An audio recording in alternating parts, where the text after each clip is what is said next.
దేవునికి స్తోత్రం. ప్రియమైన సహోదర సహోదరులకు శుభాభివందనములు. ఈరోజు దేని వాగ్దానము ప్రసంగి 12:14.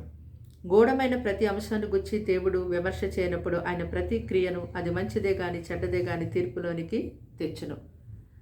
చూడండి, మంచి చేసినా చెడు చేసినా దానికి తగినటువంటి ఫలాన్ని దేవుడు తప్పకుండా ప్రతి ఒక్కరికి అనుగ్రహిస్తారు.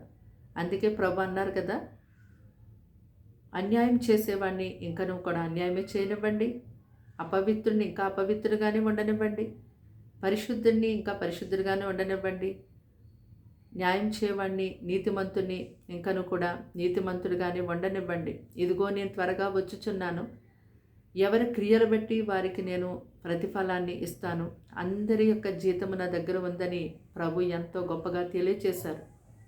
అయితే ఈ లోకజనులు మాత్రము మరి తినుము తాగుము సుఖించుము అని ఎంతో తమ యొక్క ప్రాణములతో వారు చెప్పుకుంటూ వారి స్వకీయ ఆలోచన బట్టి నడుచుకుంటూ ఎంతో లోకాన్ని ప్రేమించేవారుగా ఉంటున్నారు. అయితే పైగా చనిపోయిన తర్వాత ఇంకేమీ ఉండదు, మరి బ్రతుకుండగానే ఇదంతా అనుభవించాలని చెప్పి దేవునికి విరోధంగా వెళ్ళిపోతూ ఉన్నారు.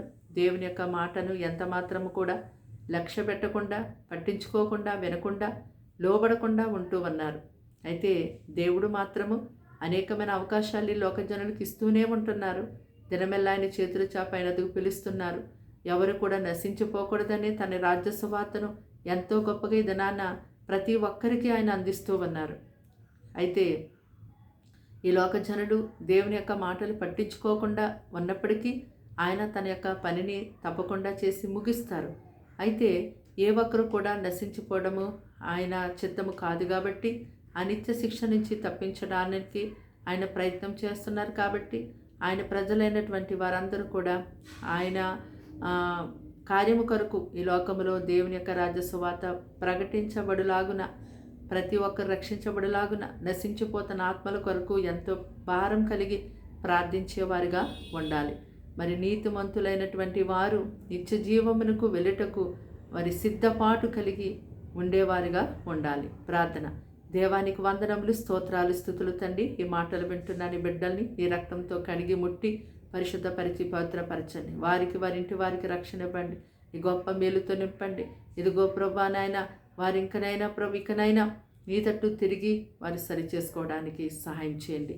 అయ్యా, వారి యొక్క ఆత్మను రక్షించమని ప్రార్థిస్తున్నాం. వారింటి వారికి రక్షణ లేకుండా ఉందేమో, రక్షణ దయచేయండి.